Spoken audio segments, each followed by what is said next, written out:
Okay, mga kapatid, sakit ng ulo talaga kapag mayroong ganitong sitwasyon na yung customer ay wala ng budget, wala na siyang pera. Ngayon, ito kasing Civic na to, ginawa namin ng steering system nito, pinalitan to ng rack and pinion, pati yung transmission, inayos namin. Ngayon, ni-road test to, ni-road test namin to, may narinig kaming mga maiingay, may kalampag sa ilalim. Sinubukan namin na i-check up na lahat. Ito. Ngayon, nakita namin na sira na, iangat mo nga itong suspension. Ito, tignan mo to. Sira na to, baak na to. Ayan, oh. Ayan, kabilaan yan. Ayan, oh. Baak na yan. Dito, pakita mo mabuti. Ayan. Okay? Hindi kasya. Sige. Ayan, yan, oh. Putol na, no? Okay. Tapos, ang shock absorber, tagas na. Ito ay gas shock, pero hindi na siya bumabalik. Ayan. Wala na, hindi na nga rin siya umaangat. Sira na. Tapos, yung mga stabilizer link, at ito isang matindi. Ito. Talagang sira na to, durog-durog na to. Ito dapat nakaganyan yan eh. Rubber yan. Ito yung shock mount. Ayan. Okay. Yung kanyang air cleaner, ayan, tignan nyo naman, oh. So, kailangan na namin palitan. Ito ay ginawa namin nang hindi na namin sinabi dun sa may-ari kasi nga, marami na rin naman talaga kami ginawa dito. Ngayon, ang gusto naming gawin pa yung ibang mga problema dahil nakita nga namin. Ngayon na sinabi na namin sa kanila kung ano yung problema, ayaw nang ipatuloy, ayaw nang ipagawa at ibalik na lamang daw po yung mga pyesa. So ngayon, ayan, pinakita ko sa inyo yun. Pakita mo rin yun, yung isang suspension arm. Ayan. Oo. Ayan. Ito yung isa. Ayan, oh, baak na, oh. Sira na. Okay. Ang matindi pa rito, engine. Ito yung engine, tignan nyo po. Tignan nyo yung makina. Ayan, oh. Talagang napuno na rin to ng sludge. Pati dito. Ito malinis na. Pero kanina may video ako nito, ipapakita ko sa inyo na ito ay maduming-madumi at tumatagas nga yung langis dito. Ayan, tingnan nyo yung video kanina na kinuhanan ko at pinadala ko nga doon sa may-ari dahil nga tumatagas ang langis. Ngayon, ayaw na nilang ipagawa ito. Pati yung gasket dito, yung head cover gasket, ayaw na rin nilang papalitan dahil wala na raw pong budget. So gusto nila, ibalik na lang lahat at hindi na po nila ipapagawa. So yung mga ipinakita ko sa inyong sirang pyesa, ginawa ko ito sa vlog, hindi para ipahiya yung may-ari nito, hindi po ganon. Ginawa ko na lang itong vlog na to para kung ano man ang mangyari dito sa sasakyan na to, ay hindi ko na to cargo. Kasi ipinakita ko naman yung mga problema, pati nga yung disc brake eh. Kunin mo yung disc brake. Ito ay naipa-repace ko na. Ayan. Pina-repace ko na yan. Kasi nga mahina ang preno nito eh. Halos hindi na kumakapit yung mga brake pads nito. So pina-repace ko na yan. Ngayon yung mga brake pads niya akin na. Okay? Maninipis na rin po yung kanyang mga brake pads. So tayo po, yung safety, ang lagi nating inaalala kapag ka nakakita tayo ng mga ganitong klaseng problema ng sasakyan. Braking system yan. Tapos suspension parts. Kaya gusto ko talagang mapalitan. Kaso, sabi nga nung marami ring nanonood ng aking mga vlogs, call niya yan. Kung ano ang gusto niya, yun ang gagawin. Ako naman, ang pagkakamali lang namin dito sa shop, dahil marami na rin siyang naipagawa sa amin, may iba pang sasakyan, so itinuloy-tuloy namin dito na ayusin yung mga problema nito. Ang mali lang doon sa opisina, ipinagawa, ipinatuloy, ito pa nga matindi. Binilang ko na nga ng mga pyesa eh. Ito, oh, bago na po ito. Oh. So, soli natin, wag niyong dumihan ha. Soli natin to, bago na to. Ito yung mga kailangan ng mga rubber boots. Bago na po yan. Ayan pa yung air cleaner. Oop, madudumihan. Huwag mong pabayaan madumihan. Ayan, bago na po ito. Nasaan pa? Nasaan pa yung mga pinagbibili natin? Oh, pati yung shock mount. Bago na po yan. Okay. Stabilizer link. Ayan, bumili na po tayo. Yung shock mount, dalawa. Oo. Saka yung brake pads. Ayan, papalitan ko na po talaga. Kasi nga delikado to eh. No? Kaya lang, ayaw na nilang papalitan dahil wala na raw pong budget. So, wala akong magagawa. Alangan namang ipalit ko to, buti na lang hindi pa naikabit. Kaya lesson po ito sa amin. Lesson to sa inyo, mga mekaniko din, Pyong. Hindi tayo basta-basta gagalaw hanggat walang go signal. Pero ngayon, eto, Rudy, halika, total, nandito ka na rin. Christian, Rek, halika kayo rito. Ron, halika kayo rito. Sino pa mga tao dyan? Okay, ganito tayo ngayon. Hanggat maaari, ayaw na nating tumanggap ng lumang sasakyan. Kasi, pagpunta rito, sasabihin, hindi naman sila nagmamadali, ipapacheck up, may maingay, makikita yung problema, tapos tayo naman, gagawin natin, yung pala, ayaw naman nila ipagawa, wala pala silang budget, tapos minsan, may mga problema pang naglalabasan sa atin pa nabibintang. O, di ba? Yun, last touch pa tayo. Ngayon ito, ibinlag ko, at least nandyan yung mga sirang pyesa, at nandito rin yung mga bagong pyesa, tapos sabi ng may-ari, hindi na niya ipapagawa, dahil wala na silang budget. Nako, nakakalungkot kasi nagtrabaho na po kami dito. Matagal na po nasa amin itong sasakyan na ito kasi marami na rin po kaming ginawa. Kaya lang, wala na tayong magagawa kung sasabihin ng may-ari na wala na siyang pambayad, wala siyang pampagawa. Yun ang malaking question mark at isang exclamation point para sa amin. Ngayon, yung pagdating doon sa makina na tumatagas ang langis nito, nalinis na to ni Pyong. Ayan. Nalinis na niya pero hindi namin pinalitan ng gasket kasi tinanong ko, pati po ba yung tagas ng oil doon sa makina, hindi nyo na ipapagawa? Hindi na rin daw. Pero ginagamit nila to ha. Kaya nga ngayon, kayo po ang magiging witness diyan sa mga ipinakita ko sa inyong video na kung itong sasakyan na to ay talagang magkakaroon ng problema, ay hindi na po natin sagutin to. At Madam Jamie, sa susunod, hindi na tayo tatanggap ng ganito. Nagmalasakit tayo, kaso sila naman pala yung ayaw nilang ipagawa. So lahat ngayon ng problema nito, pag binuo na ulit natin yan, magbabalikan na po lahat yan at gagawa tayo ng waiver na ito na yung video mismo. Ang ipapakita natin sa kanila na yung mismong may-ari ang umayaw, meron namang conversation doon sa Viber na talagang hindi na po nila ito pinagawa. Meron ka pa bang masasabi? Ha? Ng mga ginawa mo? So paano yan? Tiway na ba yung repace? Siguro yun na lang ang singilin natin, yung repace na yan. Ngayon, yun doon sa likod, huwag mo nang buksan yun. Okay? Pagdating dito sa engine, kung tumatagas man ang langis niyan, wala na tayong magagawa doon. Pero alam nyo mga kapatid, merong mga customer din na napakasarap kausap, napakagaling kausap. Katulad na lamang nung D-Max na yun. Ayun. Ilan ang mekaniko ang umahawak dito? 3? 3 mekaniko ang umahawak dito. Nung dinala yung D-Max na yan, may kasama pang Pajero na 3 doors. Yung 3 doors na Pajero na yon, iyon ay US version. Kaya yung akala nung iba, iyon ay converted. Hindi po, US version yon dahil nga iyon ay galing ng embassy. Ngayon, ito, ang dami ring problema nito. Kung gaano karami yung problema nitong Honda Civic na to, mas marami yung problema nun. Kaya lang, yung may-ari po nun, go na go, gusto niyang ipaayos itong D-Max, papipinturahan pa nga rin po niya yung D-Max na yan. Yan ang ayos na kausap. Ngayon, pagdating dito, kung halimbawa, tanungin ko kayo, may magpagamot sa inyo na may sakit, alam nyo kung ano ang problema niya, na kapag ka umalis dyan sa clinic mo, ay madidisgrasya siya. Ano ang gagawin nyo? Kayo na po ang sumagot dyan pagdating dito sa sasakyan po na ito. Okay mga kapatid, balik tayo dito sa D-Max na ito. Ito yung nilinis natin, yung kanyang fuel system kahapon dun sa vlog ko po. Ipapakita ko sa inyo kung ano-ano yung mga problema nitong sasakyan na ito na ang gusto ng may-ari nito ipagawa lahat, pati daw pinturahan namin. Basta ang gusto niya kapag ka ito lumabas sa Autorans, yung maayos na. Kaya ngayon, 3 mekaniko ang nakatutok dito.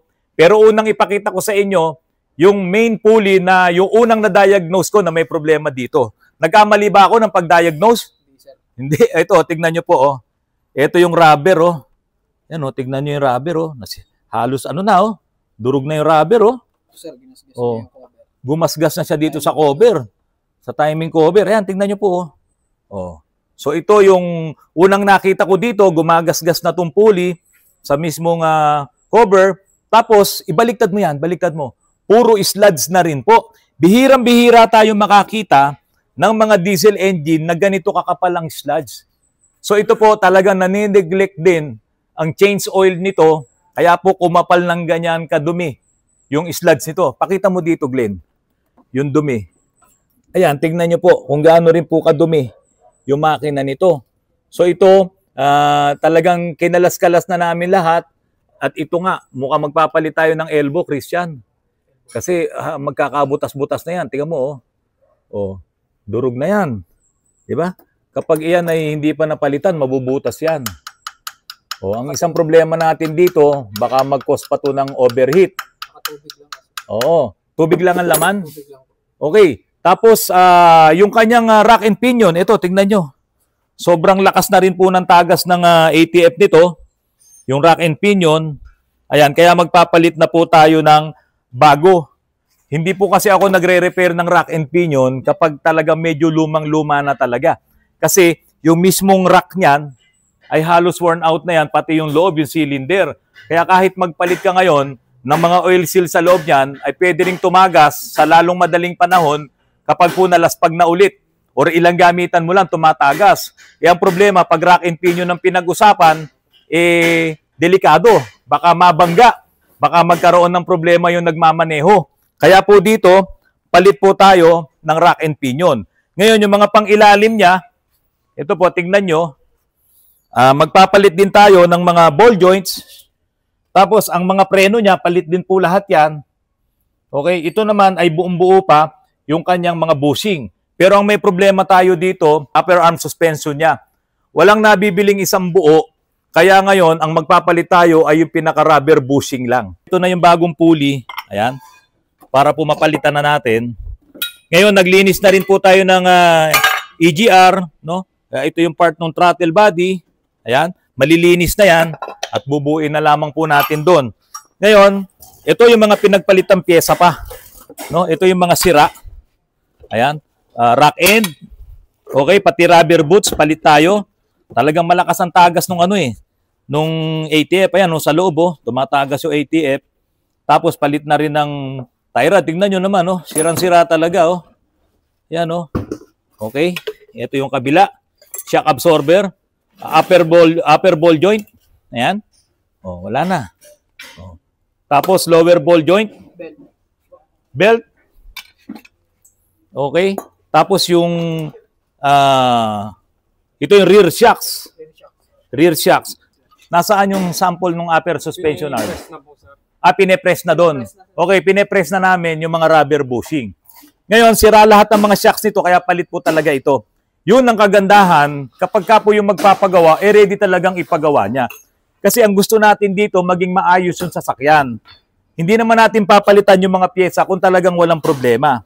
Kaya lang, doon sa nangyari, doon sa Honda Civic na yon, hindi ko ngayon masisiguro kung hindi yon magkakaroon ng malaking problema. Dahil una sa lahat, yung kanyang shock mount ay wala na po talaga, tanggal na yung rubber. Kaya pag yun ay binalik namin, siguradong kakalampag yun ng husto. At nasisiguro ko, hindi yun magagamit ng may-ari. Nasisiguro ko, mawawalan siya ng ganang gamitin yun. At baka mapahamak pa po siya.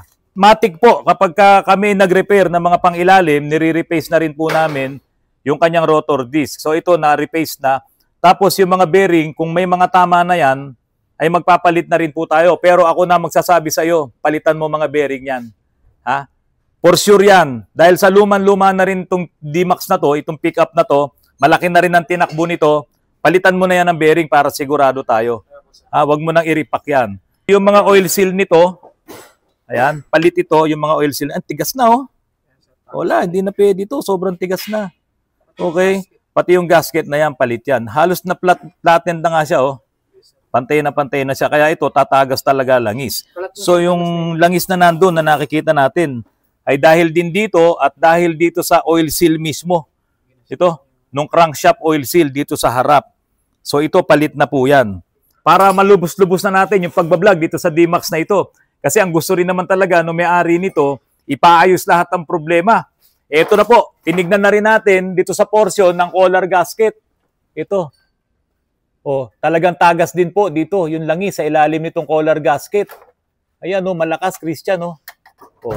Ito kasing makina na to na 4JH1. O itong 4JH1, katulad din to ng mga makina ng mga crosswind. Halos the same sila ng design.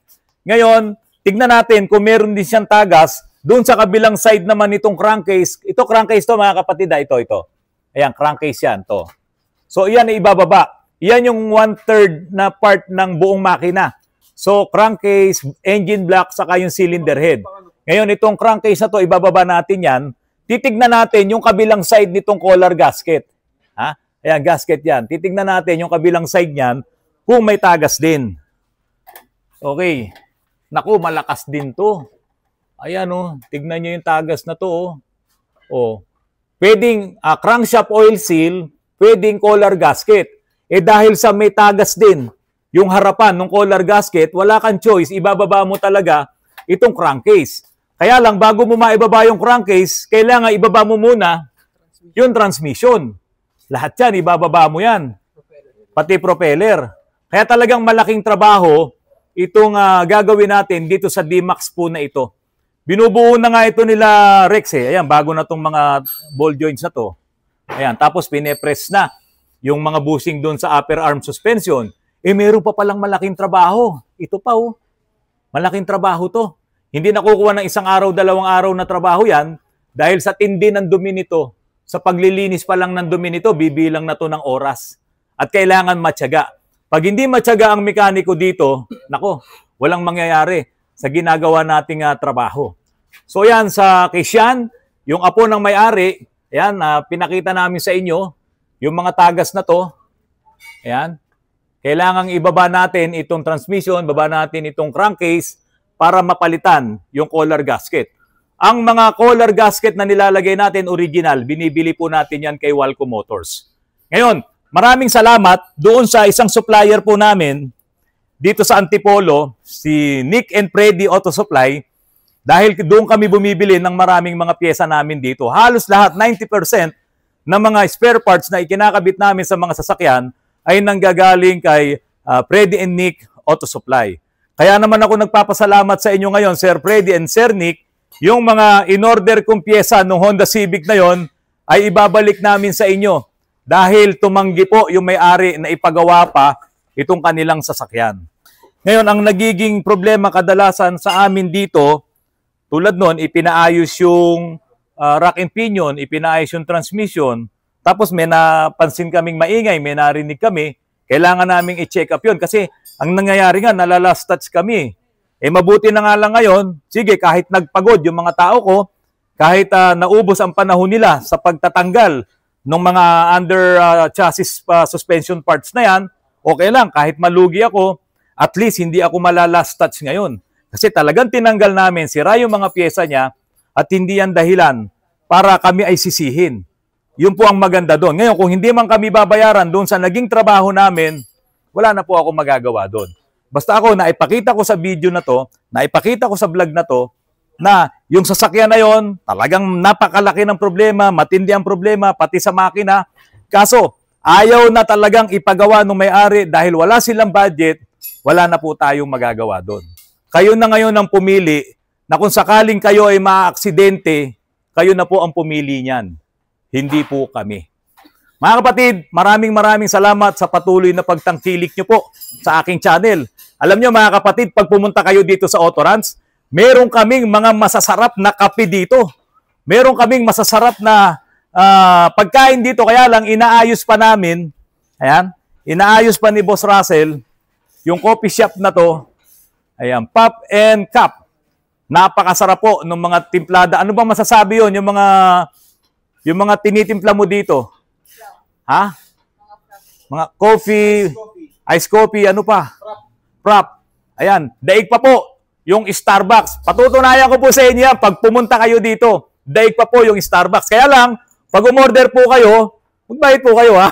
Meron kasi nag-order dito, akala nila libre. Mga kapatid, maraming salamat, magandang hapon po sa inyong lahat. Sinasabi mo parang nakalas na yung makina.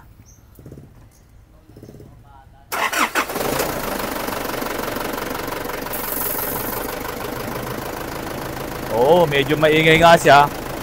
Saka may fuel knocks.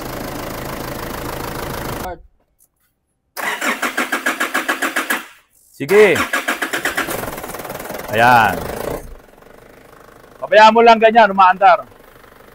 So yan mga kapatid, pumapasok na yan doon sa filter. Pupunta ngayon yan doon sa high pressure pump. Electronic na po ang pump nito.